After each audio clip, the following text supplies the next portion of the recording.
I think it's about that time, so we're going to go ahead and kick it off. So we would like to welcome everyone to our Date with History tonight. We have a great program.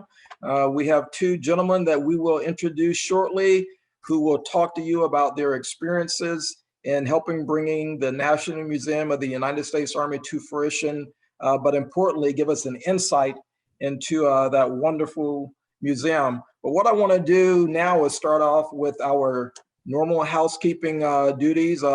First of all, joined by my colleague, our public programs coordinator, Laura Sears. We are going to offer the program, and hopefully, we'll end sometime before 8. And as always, we will use the last 15 minutes for Q&A. And when you do your questions for the end, make sure you use the Q&A feature at the bottom of your screen.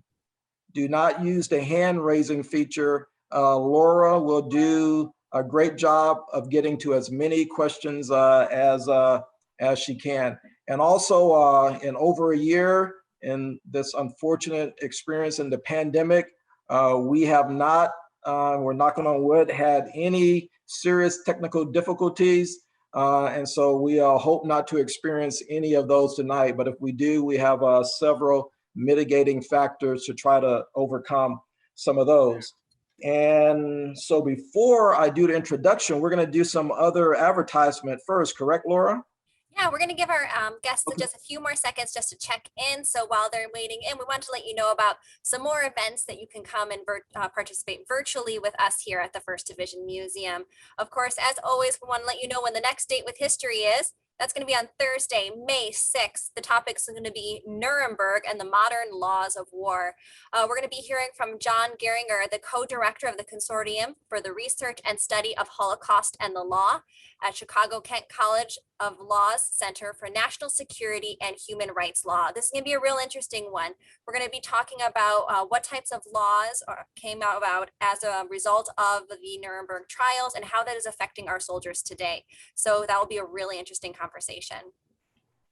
Also, we have our program, which is Coffee with the Curator. If you're unfamiliar with this program, it happens on Friday mornings between 10 and 10:30. And this is a conversation with our curatorial team as they highlight some objects that are off display or new to the collection. The May topic is going to be our brand new General Brooks collection, which I had a sneak peek of this week, and it's really exciting. So we can't wait to share more about our General Brooks collection with you. Former Commanding General of the 1st Infantry Division. Okay, great. And for those of you who don't know General Vincent K. Brooks, and the last thing we want to highlight is our first Footsteps of the First. And this is our academic travel abroad program. It is not scheduled until September, but mark your calendar as you see on April 22nd. I believe that's 3 weeks from tonight. April 22nd, we will have a webinar where you see the three of us. We're going to have our expert, Jackie Gillespie. We're going to have one of our colleagues from Academic Travel Abroad, Kate Devinson, and myself. We're going to have a conversation, and we are going to give you all the insights about what to expect as you plan to go on this trip, and why is this trip scheduled for September, and we may not be out of a pandemic. We're going to talk about all the mitigating factors that we have. Although there is a date set, there is a lot of flexibility in that. And then we'll talk about past experiences, what you can expect, not only by learning some military history as we trace the steps of the 1st Infantry Division from Normandy of June of 1944 to the Battle of the Bulge between December of 1944 and January of 1945 when it ended, but a lot of cultural experiences in between. So this is a trip for everyone, and we are going to spend 45 minutes giving you all the ins and outs. Okay, so I think I hit all the big points there, Laura. So what I'm going to do now is go directly to my notes and make sure I get all this right so I can cover the bio. So we have two speakers, and you see them on screen. Our first speaker will be Lieutenant General Roger Lieutenant General Roger Schultz, U.S. Army retired, and he currently serves as the president of the Army Historical Foundation, located at the new National Museum of the United States Army near Fort Belvoir, Virginia. Prior to his position, he completed 42 years of uniform duty in the United States Army and the Army National Guard. His military service began in 1963 as a track vehicle mechanic. He served 4 years as an enlisted soldier and was commissioned as an infantry officer following officer candidate school at the Iowa Military Academy, and he is a Vietnam veteran.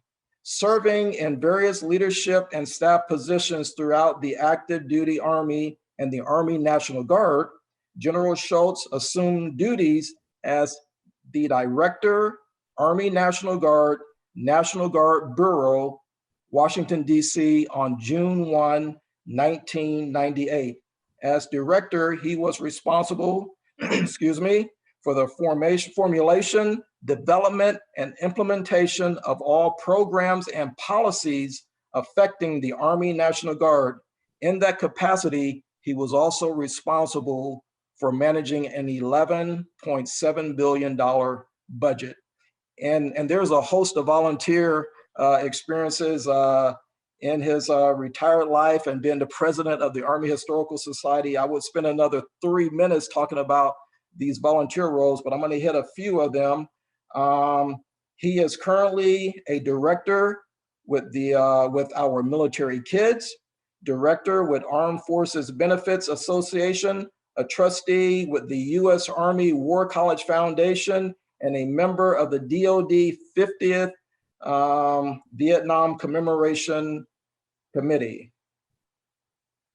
He also serves as a senior advisor to the Iraq Study Group, the civil support teams, and the National Guard. Today, were actually produced under his watch when he was at the National Guard Bureau.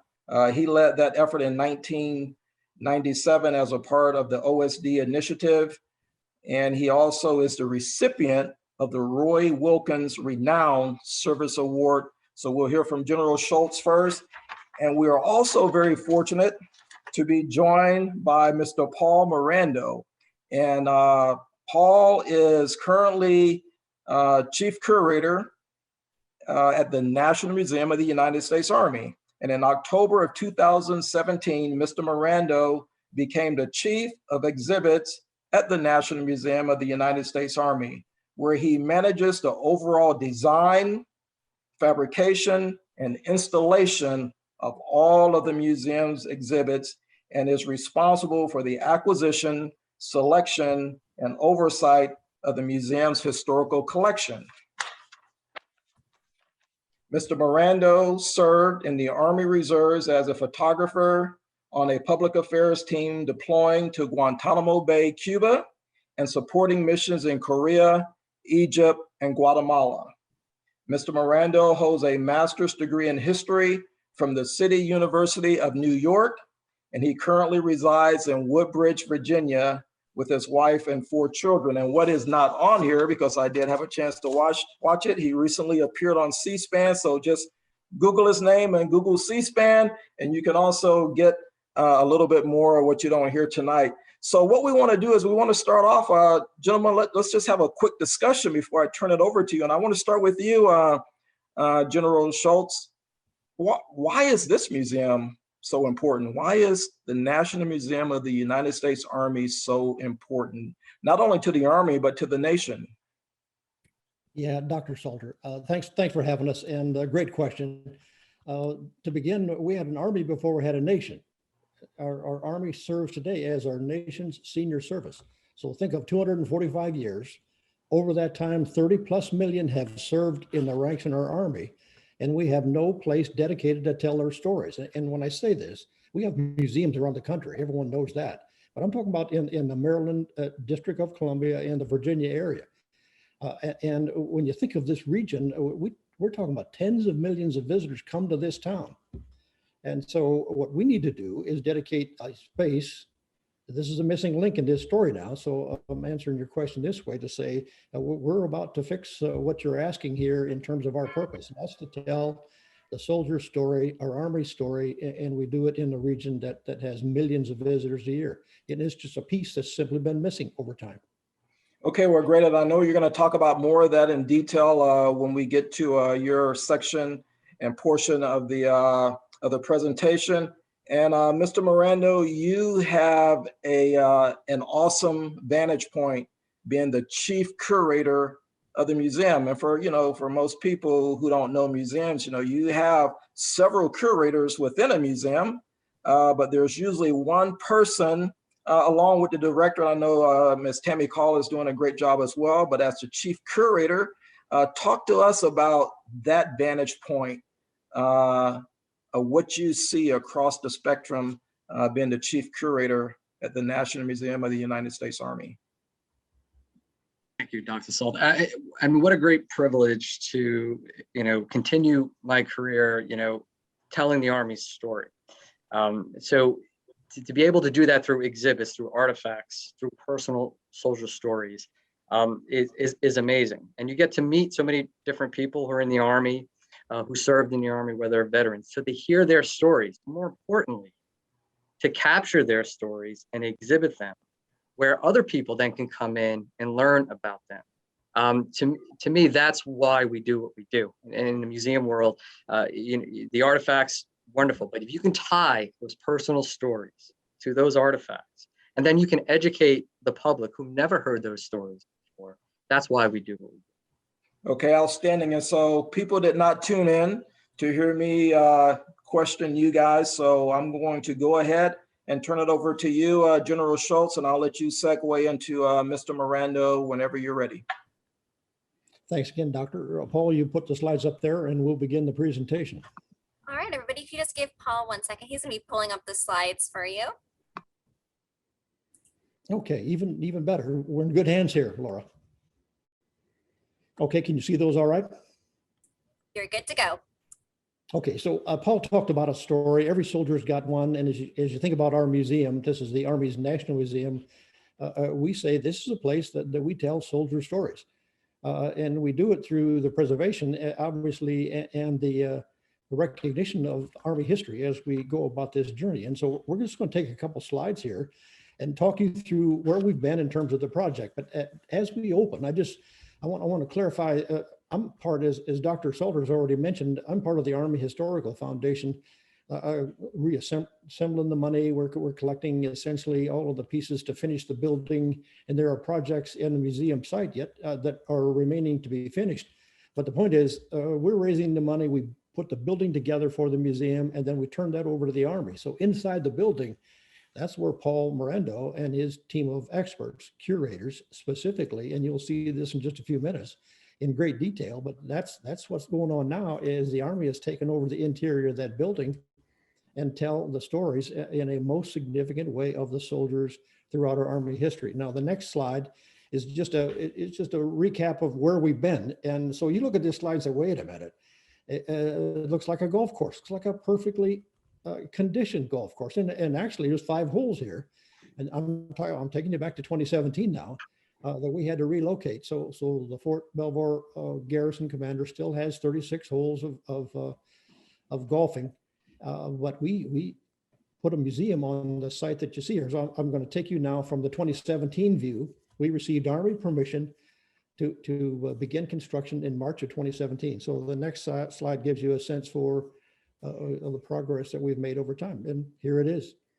And you can see that we talk about honoring our soldiers by preserving and presenting the history of the Army. That's what we're all about. And I'm talking now from a foundation point of view, and I'm talking about from an Army point of view. We have very, very consistent and mutually supporting objectives. Now on this slide, you see the museum structure itself is stainless steel building. There's over 1 million pounds of stainless steel on this structure. And what's interesting about this stainless steel, it not only reflects the strength of steel, but the colors and the impressions from the atmospheric changes in a given day will actually go from light to dark to red to blue. It's just a fascinating kind of reflection. And so there are ways that we tie all these pieces together with Army history. Now, when you look just below the horizon, you see the blue up there on the top of this this image, this photograph, and that's the Potomac River. So we are just 6 miles from the Potomac River. So as a reference, if you say, well, where are you actually located? We're 20 miles south of the District of Columbia on Route 95, which is a major north-south corridor. And so we have a great location, accessible to the public. We're 15 miles north of the National Marine Museum. So we're in a great spot here. And from what you see here, we would expect, as we settle back in from all the COVID restrictions, to easily run 700,000+ visitors a year. Some have predicted even more than that. So this is the site today, and you can see the field out here. That's a great place where we're going to take the next steps for construction, building a warrior plaza and a warrior field and a memorial garden. So, and just like when I go to Chicago, I check in at Cantini Park, and you're always doing things new there, Dr. Salter. And so what's happening here is we have an unfinished project we'll continue to work on. Now, as you walk down the promenade, the next slide is going to show you soldiers from our past. And as you think about what's going on here, now you're closer to the museum. You're actually in the museum plaza, and you're greeted by, I'm just going to highlight a couple of soldiers for sake of a reference here. The first soldier you meet is Major Nicholas Fish, American Revolution. Major Fish led the final assault, Yorktown, Virginia in 1781. 400 soldiers. The French had 400 soldiers in Redoubt 10, or Redoubt 9, and Fish led Redoubt 10 offensive mission. This is the last of the American Revolution. So this soldier has quite a story for sure. He greets you. He's the first pylon here. These are 7-foot-tall images with a brief sketch, as you see here in these two images. And then there are in some cases, words of their own or what others have written about them. So Nicholas Fish is significant in our Army's history. And so he's the first soldier to greet our visitors as you arrive. The soldier to the right on the screen is William Carney. He was a sergeant, a Civil War sergeant. He actually won or received the Medal of Honor, but many, many years after 1863. William Carney was a soldier who said, boys, the old flag never touched the ground. And so he, just picture this. He's in the heat of combat. He drops his weapon and he goes to recover the flag. It was the American flag in those days for the regimental colors. And so with the 54th Massachusetts, this soldier's got one tremendous story. So here are two soldiers that greet every visitor that comes in our museum. And there's a series of stories that Paul will get into in a little bit more detail later. So when you go inside the lobby, and the next slide shows you a different view. And in the lobby, you'll see the colors of the Army's campaigns. See the blue and white, that's the Korean War. The yellow, red, and green, that's the Vietnam War, and so on. So we take all the campaigns from Army history and we put them in the ceiling. And then we transfer those colors by way of those campaigns into detail, into battles, into the major missions of our Army. So on the right-hand side of this slide, you'll see the campaign wall starting to take some shape. It is spelling out the 190+ campaigns that our Army and the soldiers who have served in our Army have so selflessly contributed and been a part of. Now you notice down on the bottom of this slide, there's an emblem, lots of colors. That's in the terrazzo floor. A couple of things there. Blue is a representation of loyalty. White is a symbol of deeds worth remembering. Red obviously is courage. Black is determination. So if you go back outside for a second, just think about the colors that I talked about on the exterior of our museum as the changes in the atmospheric times of the day take place, clouds, sun, and so on. You can see all those colors in the exterior of this building. For sure, as you think about the exterior of this building, it reflects the strength. It also reflects our history. Now, what I want to do is introduce Paul, who's going to take you down the Soldiers Story Gallery, and he'll walk you through the features that are in the exhibit hall, and then we look forward to your questions. So Paul, we're ready. Okay, thank you. Can you see the screen as I'm rotating the image? You're good to go. Perfect. So to pick up where General Schultz left off and to kind of, showcase some new technology we're featuring here at the museum, we're literally inside the museum's sort of lobby space. And as General Schultz mentioned, the campaign wall is here, and then the soldier story pylons that are in front of you. So what this exhibit gives us, it allows visitors to be introduced to the Army story through these soldier story pylons. And as he mentioned, they start from the outside in formation, come into the museum, and lead visitors into the main exhibit wing.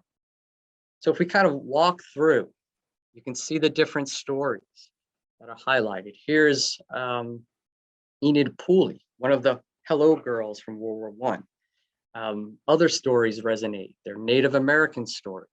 We have Japanese American stories of Nisei, who fought hard during World War II. And then as we continue down the hallway, you'll notice to the left, you'll see the Army values. And this is an important sort of theme throughout the museum. And visitors introduced to the Army values, right? Loyalty, duty, self-service, respect. All these values have meaning. And whatever conflict, war, battle soldiers have fought in, these values apply. So right away, the visitor is introduced to this. And then as you move along into the exhibit wing, into the main concourse, you are faced with the portals, the entrances to the individual galleries that tell the Army story. Now, mentioned before about the campaign streamers. Once again, they are introduced to let the visitor know what this gallery is about, what campaigns and wars that were fought. So here you see Fighting for the Nation, Nation Overseas, where we deal mostly with World War I. And so the campaign streamers are there. There's an introduction to it. And so you know what you're going to be walking into. Now I'm just going to scan slowly. Don't want to make everyone dizzy or seasick, but just to give you an idea of the, so the magnitude, so the scope of this museum. So you can walk through this concourse and really get an introductory history of the United States Army. Above is projected video and text that also highlight that story. And I want to take you just into one gallery briefly to kind of give you a better sense of what it looks like. And I'm going to stop here because these three artifacts you see in front of you, on your left, the original Liberty truck. On your right is a reproduction Wright flyer, model 1908 Wright flyer. And you may be asking yourself, why? Why does the Army Museum have a Wright flyer in its collection? Well, the Army pushed or pressed the Wright brothers to develop a flyer to, travel a certain distance, so go 40 miles an hour. And the Wright brothers answered that challenge by developing the model 1908. Now, unfortunately, during test trials, this particular flyer crashed, killing actually Lieutenant Selfridge, who you see here on your left, becoming the first aviation casualty. And you see a past figure of Orville Wright.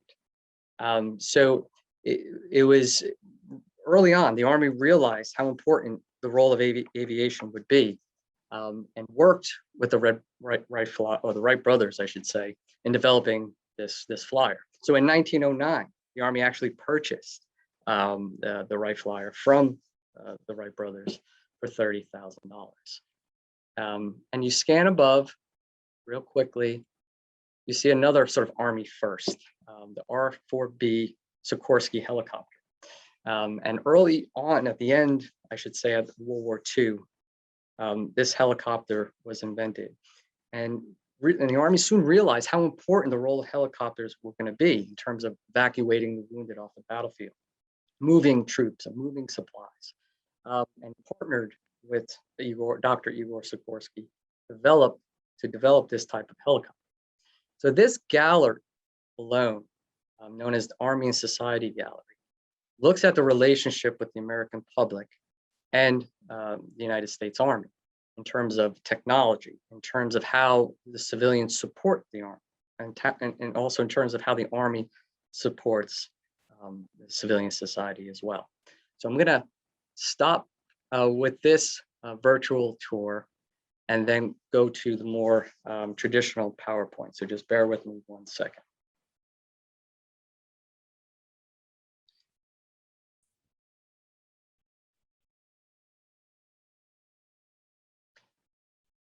Okay, how does that look, Laura? We're looking at founding the nation. Fantastic. So we begin at the beginning of the Army, right? Founding the nation. So in this gallery, we look at the equipment, the weapons, the uniforms that soldiers used during the Revolutionary War, during the War of 1812, when we begun as a young nation, begun as an army. So in this gallery alone, we have nearly 100 artifacts that tell that story. And the first artifact that I want to talk about is a powder horn that belonged to Sergeant Levi Gassett.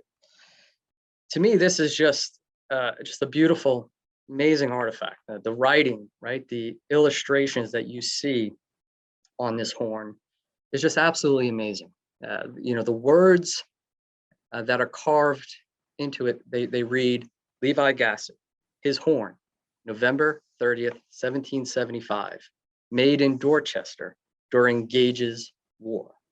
So from this alone, we can elicit so much information, right?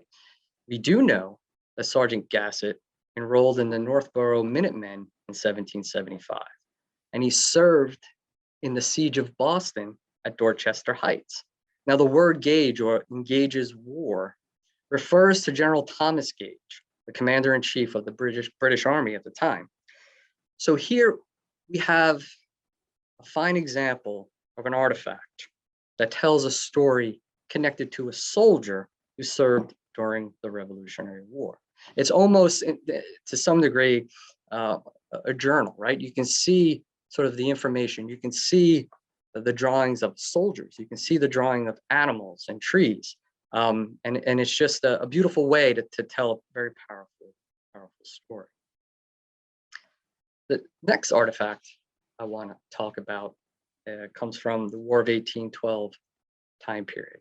This is Captain John Berry's sword, who was one of the few objects known to have been used during the defense of Baltimore in 1814. Now, Captain John Berry was a commander of the water battery at Fort McHenry, right?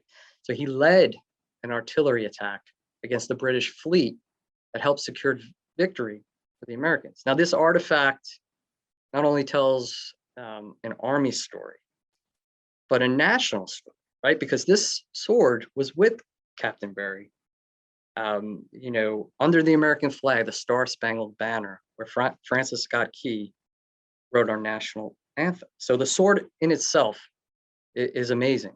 You notice, if you look closely, the ivory hilt, the brass knuckle bow, the curved blade that is emblazoned with sort of early federal style of the eagle and the stars.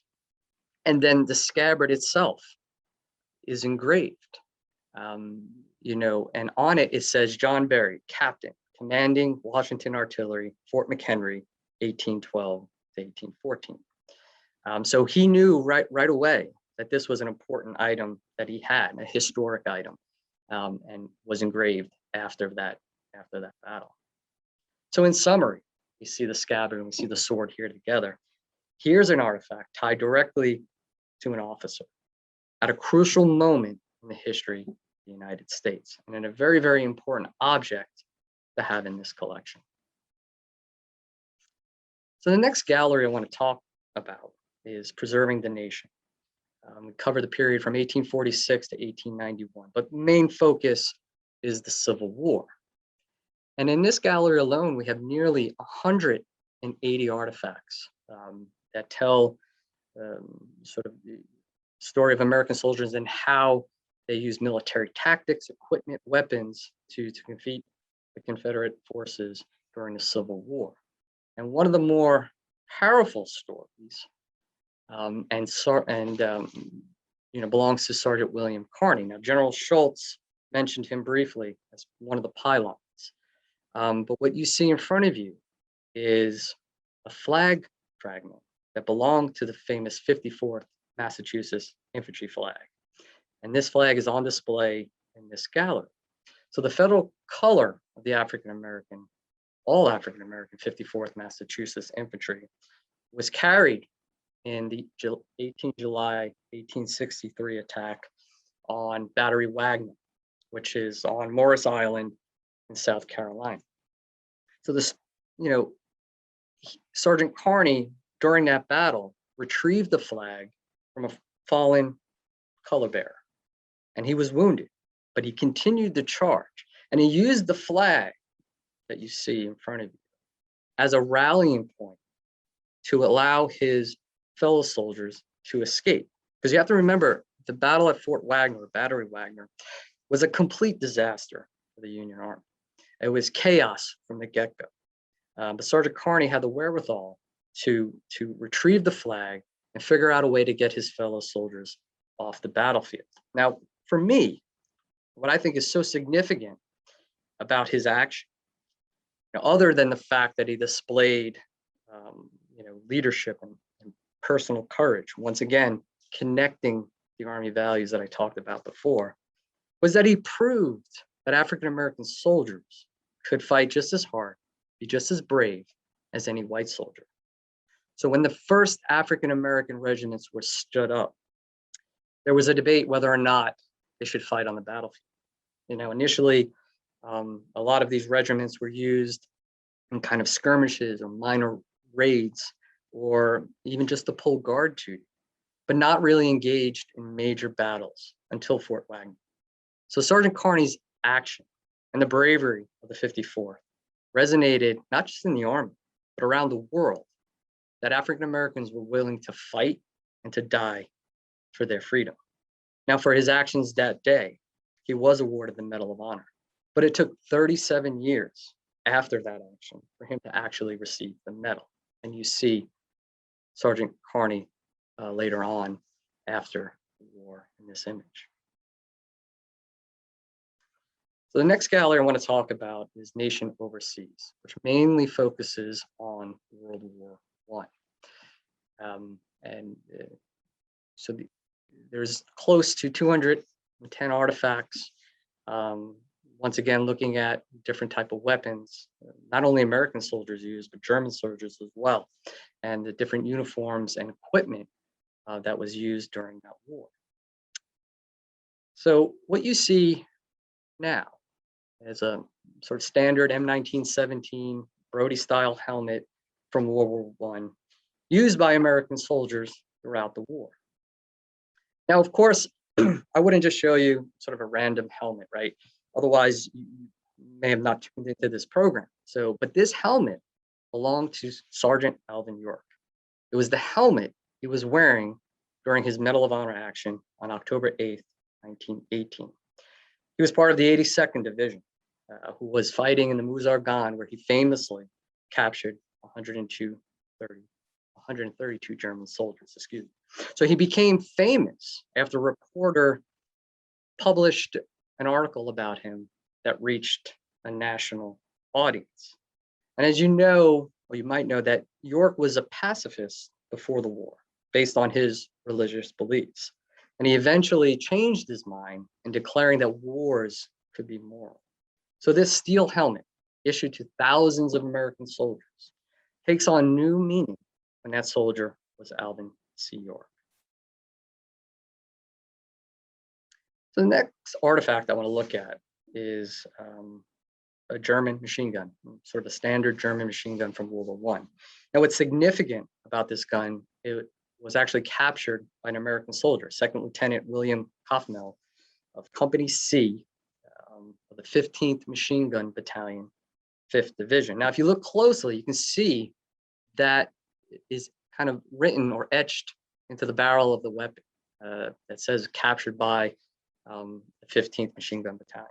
So Lieutenant Kaufmel, he led a charge against German machine gun positions, capturing 37 prisoners, including this weapon that you see here. And for his action, he was awarded the Distinguished Service Cross. Moving along into our global war gallery, that primarily focuses on World War II. And in this image alone, you can see, for me, one of the most dynamic galleries in the museum. There's a lot going on that talks about World War II. And in the foreground on the right here, you can see the Sherman tank, just not any Sherman tank, the Cobra King, the lead vehicle, the lead tank that broke the German lines into Bastogne. Then you can see in the background an original Higgins boat used at the Normandy landing. We don't know specifically what beach it landed at. And then you can see coming down the cargo net, excuse me, we depict a scene of 4th Infantry Division soldiers landing at Utah Beach. And in this gallery, we have nearly 280 artifacts. And once again, looking at different type of weapons, personal stories, equipment the soldiers used during World War II. But I want to focus on a very personal object. It is a pocket Bible that was on PFC Melvin Nestaby when he was in the Bataan Death March in May of 1942. So Melvin Nestaby is from the 31st Infantry Regiment, Philippine Division. And if you look closely, the Bible bears a Japanese censor's mark. Now, during his time as a prisoner, he was held in 4 different POW camps. And later, through interviews, he often remarked that what got him through this difficult time was this Bible and the passages that he highlighted. So before we put this on display, I had an opportunity to kind of, look through this Bible and see those highlighted passages, to basically read what he was reading during that time. It's just very, very powerful. And knowing that this object, this artifact was with him during that difficult time gives so much power, so much resonance to it. And I feel will connect with a lot of visitors at the museum. Next, we turn to the Cold War gallery, where we look at the Korean War and Vietnam War in this gallery alone. And we have, close over 160 artifacts in this gallery. And you can see that, how technology, how weaponry has changed over time from when I talked about during 1775 and the Revolutionary War to now. You can see the evolution, and we highlight that within this exhibit. But the artifact I want to focus on is something that I've been talking about recently. March 29th was Vietnam War Veterans Day, and I premiered this piece as part of a curator's corner that we do here at the museum. It's a very powerful story of Staff Sergeant John Caviani's prisoner of war pajamas, which we have on display. And I'd like to share his story with you. So in 1971, Caviani was serving in a platoon tasked with protecting a remote hilltop located in enemy territory called Hickory Hill. So on the morning of June 4th, the camp was attacked by North Vietnamese soldiers. So acting with disregard to his own safety, Caviani exposed himself to enemy fire in order to move about the camp to direct the platoon's defenses.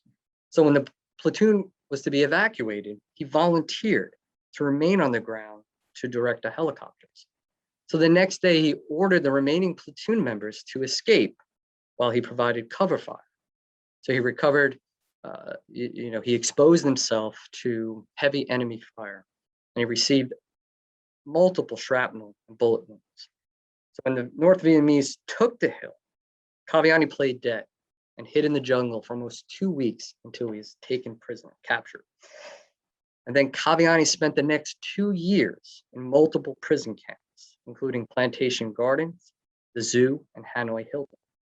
He lived in a small room with a wooden plank for a bed, and his only clothes were the shirt and pants that you see here. Caviani was released on March 27th, 1973.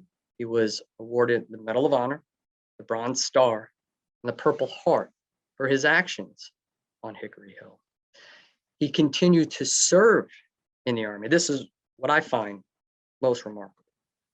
Throughout that whole ordeal, he decides to stay in the Army and retire as a sergeant major in 1990.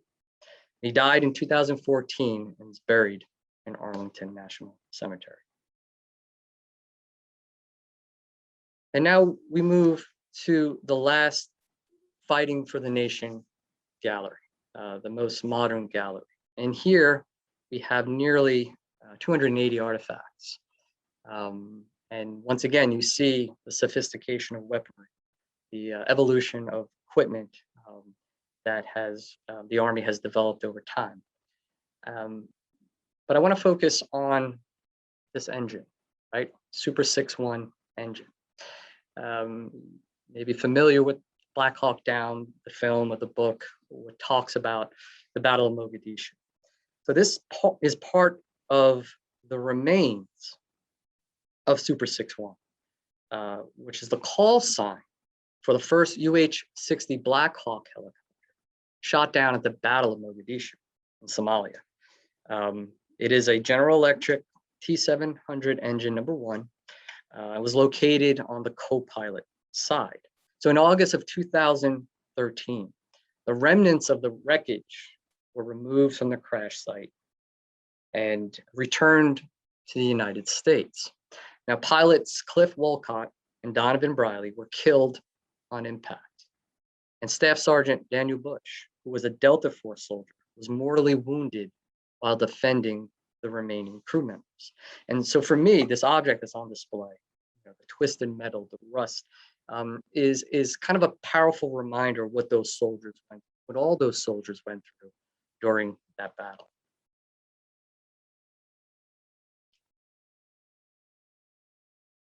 And we saw briefly when I took you on that virtual tour, and a similar vantage point actually, is our Army and Society gallery.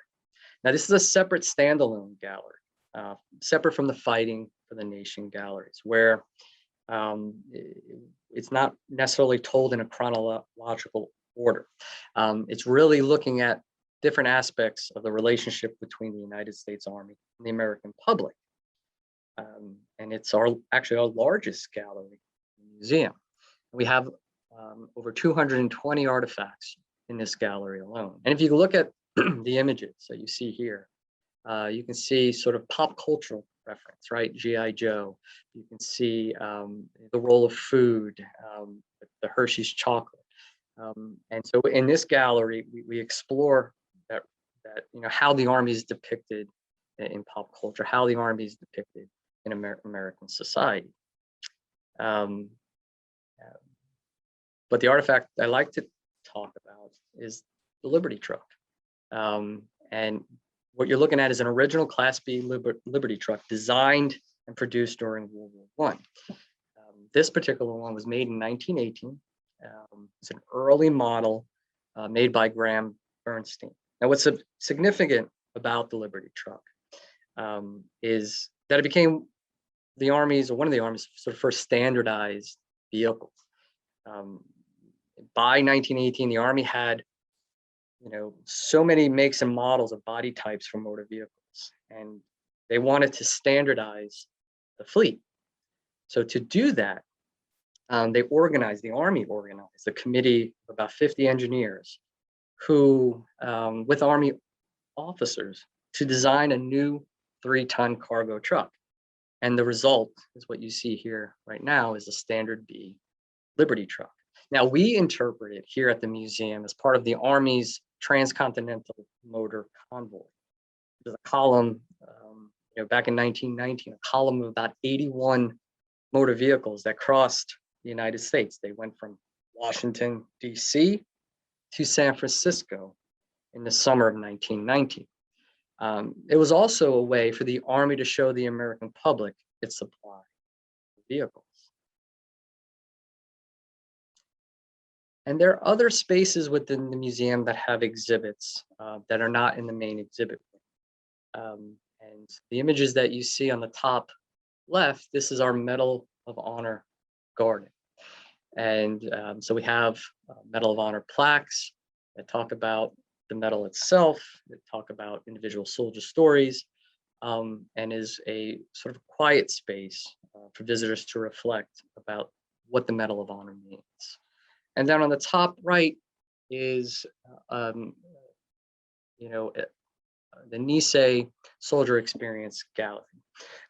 It is a temporary gallery to talk about specific stories that we cannot necessarily go into detail down in the main exhibit wing. So the Nisei story, an important, powerful story of Japanese American soldiers who fought very hard during World War II. And we were fortunate enough to work with an organization like the National Veterans Network to connect with family members who had such powerful objects, and they were able to donate to the museum for this particular exhibit. And then down below, we have another sort of temporary gallery space, special exhibition gallery, where we right now highlight Army art, right? The art of soldiering, where combat artists over time have depicted daily life of a soldier, battle scenes of soldiers that were involved in roughly from the Civil War to current day. Really powerful pieces in this gallery. So I mentioned, obviously, artifacts as a way of educating the public about the history of the Army. We also do that through specific soldier stories. And we alluded to this earlier with General Schultz introducing the idea of our soldier story pylons. And not only does it introduce the visitor, or the visitor meets these pylons when they walk into the museum, they're also punctuated throughout the galleries in different versions. And you can see kind of an example here. And here's another example in our Civil War gallery as well. And I want to focus on Enid Pooley. I mentioned her earlier, but I want to just go into a little detail about her story. She was among one of the 450 women selected by the Army as a hello girl that served during World War I. She joined the Single Corps as a telephone operator and helped pave the way for the Women's Army Corps and beyond. So these stories, or these pylons, gives us the ability to tell a wide variety of stories. And it's very, very helpful in kind of singling out or focusing on individual stories. Now, technology is used throughout the museum in in a variety of ways, right? From some simple touch screens to very interactive displays. So what you see in front of you is a globe, projection globe. So actually the video is projected from inside the globe that gives a general overview of the history of World War II. Very effective to visitors who like to learn visually, right? They like to touch, interact, and explore on their own the history of whatever particular subject we're displaying. So it's a great way to kind of reach that type of audience. And we also do that in other ways for our Army Theater through interactive sliders. So if you look closely on your right, those video screens are actually, you can move them physically. And as you move them and you match them up with a particular artifact inside the case, information pops up on that screen, a video, or more information about that particular artifact. So it's a great way for visitors to interact or physically engage, right, with this device in order to learn more information about the artifacts in the case. And so from simple to very immersive, in our World War I sort of immersion theater, we have show control lighting, sound, video, and the idea to create a sense of place or to get visitors to kind of briefly feel or briefly understand what it was like for soldiers on the World War I battlefield. So this is a very powerful, but also retrospective in terms, or introspective, I should say, of what war was like during World War I. And as I come to the end of my presentation, one of the things that is highlighted throughout the museum is the use of cast figures, right? These realistic, highly realistic cast figures and tableaus. So here's kind of a collection of images that highlight that. And if you look on the bottom left, and I mentioned before about the the Higgins boat, the tableau, the scene, a majority of these cast figures were actually modeled after real soldiers. So real soldiers, waited, patiently to be cast as these soldiers that you see here. So the majority of the cast figures were modeled after real soldiers serving today. And the other ways for visitors to learn about the history of the Army, not just through the exhibits, but also, of course, educational programs. We have now a monthly book series. Of course, everything is virtual, right? Virtual programming coming to you live via Zoom. So everything now that we're doing is virtual, but it's an effective way of enhancing or adding to the Army's story. Because one of the limitations sometimes museums have is that they can't tell the entire story. So how do you do that? Well, you do it through book talks, you do it through other virtual programming, or you do it through symposiums. So starting April 5th, we have Civil War Week. So there'll be speakers and presenters to look at the role of leadership during the Civil War.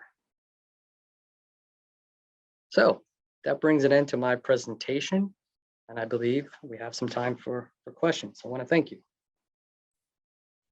All right, thanks, Paul. If you could pull your screen down for us, stop your share. Yes, just give me a second. I'm sorry. No, take your time. And while Paul's doing that, I do want to remember, he brought up a good point that earlier this week was National Vietnam War Veterans Day. So on behalf of, again, not just everybody in this chat, but the First Division Museum, Robert R. McCormick Foundation, and I'm sure the National Museum of the United States Army, we do want to welcome all of our Vietnam veterans who are attending this evening. I want to send you a big thank you for your service, a very warm welcome home. We're so happy that you were able to join us, and hopefully you'll get out to the museum soon, hopefully. All right, everybody. So it is time for everybody's question and answers, and the questions are coming in. So we're going to go straight into it. We do have two speakers this evening. So gentlemen, feel free to jump in if you have something to add to the question. So our first question is about the museum itself. And they'd like to know, is this a privately funded museum, or is it subsidized by the government in some way? Sure. The Army Historical Foundation is raising the money for the physical structure of the building and portions of the grounds, and then we turn the building over to the Army for operations and maintenance. So it is privately funded in part. So there's a point where the foundation will start to pay rent back to the Army. That's for our use. That's a lease or a rent of sorts. And so it's a little of each, but for the largest obligations in terms of running the museum, it's an Army-run facility, Army-operated facility. But we do have private contributions that are going to continue with construction and other portions of our master plan. And while we're on this topic, what is the square footage of the exhibit area? It's roughly over 60,000 square feet of exhibit space, and that's including the second and third floor exhibit spaces as well. Mm-hmm. We talked a little bit about this in the presentation, but could you tell us more? Do you address racial discrimination and or sexual harassment of our women soldiers inside the gallery or with public programming? Well, I mentioned before about the Army and Society Gallery. That gallery, we look at the role of women in the Army. We look at the role of minorities in the Army, immigration. So we tackle those difficult subjects. Now, as far as specific to sexual harassment, sexual assault, that within the Army, we don't address that in the exhibit area. But that would be something that I think would make more sense in a sort of educational setting in terms of whether it's a training program or whether it's a lecture.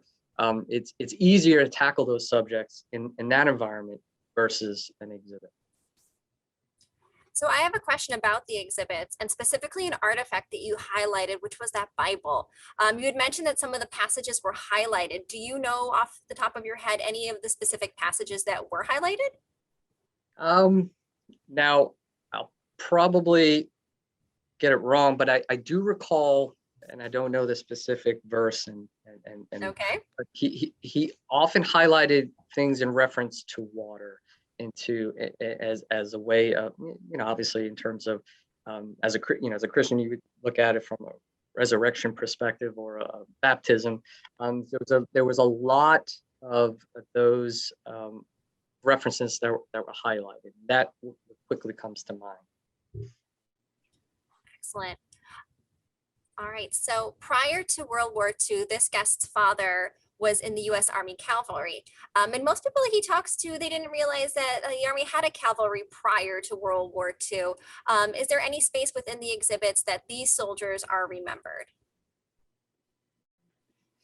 Yeah, well, we kind of weave that story throughout, right? So we don't, what I think is unique about this museum, we don't have like specific sections about particular branches of the Army, right? So you're not gonna have a section on cavalry or armor or ordnance or quartermaster, things like that.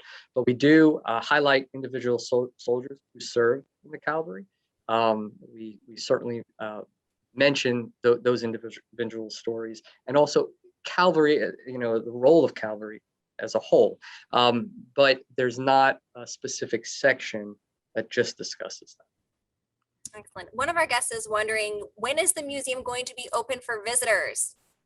Yeah, I'll let Paul take that on first. Actually, it's an Army decision, and we're standing by for new criteria to come out that will essentially satisfy all the safety considerations.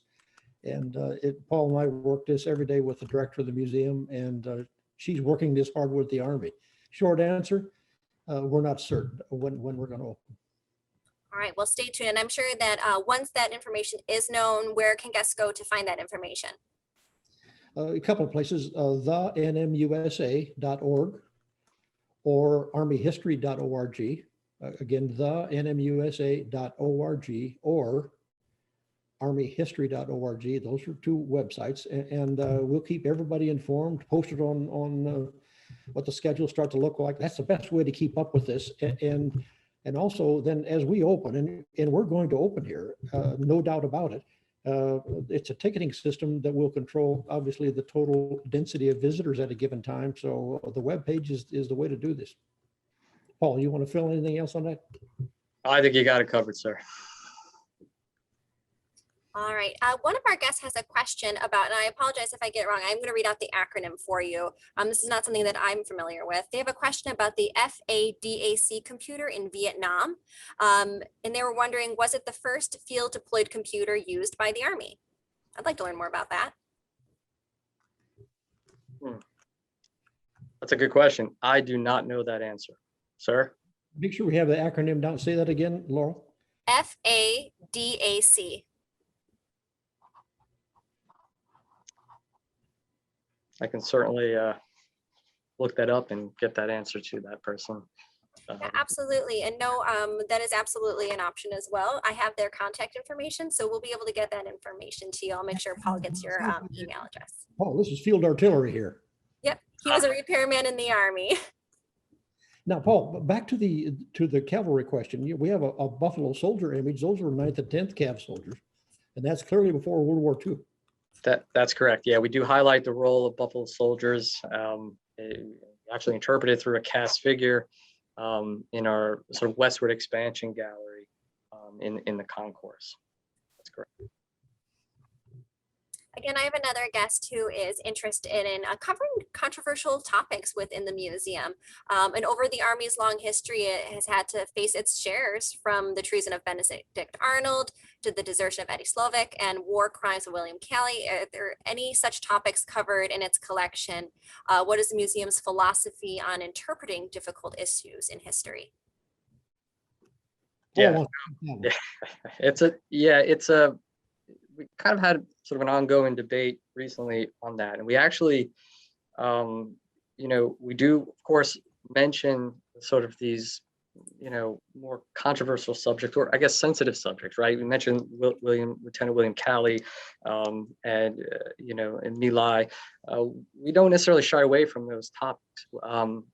Certainly, we don't go into great depth within the exhibits on them, but that's where we could have conversations through lectures, through book talk, through specific educational programming to kind of explore those issues, right? What drives a soldier to do those things, right? And these are very difficult questions to answer, and at times very difficult to interpret within an exhibit, because there are so many various factors and so much information, so many different sides to look at. But we do not dismiss those actions, right? Abu Ghraib is another one, so that those stories are within the museum.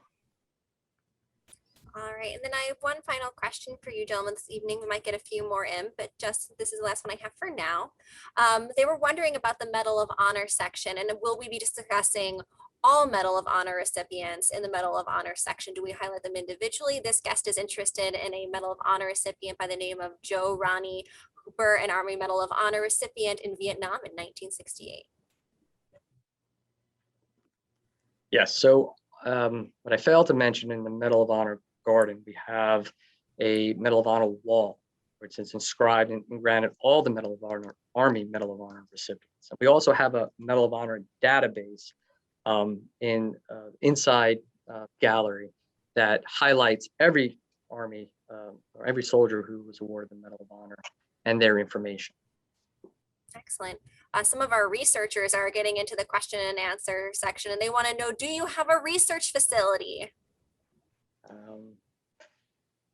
No, that's the short answer. I'm sitting in our research facility, if you will. It's really just a collection of books we have on 2 different levels of the museum, but it's not necessarily a full functioning research facility, not yet. And Laura, I want to go back to an earlier question. We mentioned My Lai. That's a Vietnam era incident, no doubt. But the Army, I give the Army credit for talking about our handling of certain missions during the Indian Wars, for example, the nation moving westward. Army had a major role in our country moving westward to the Pacific Ocean.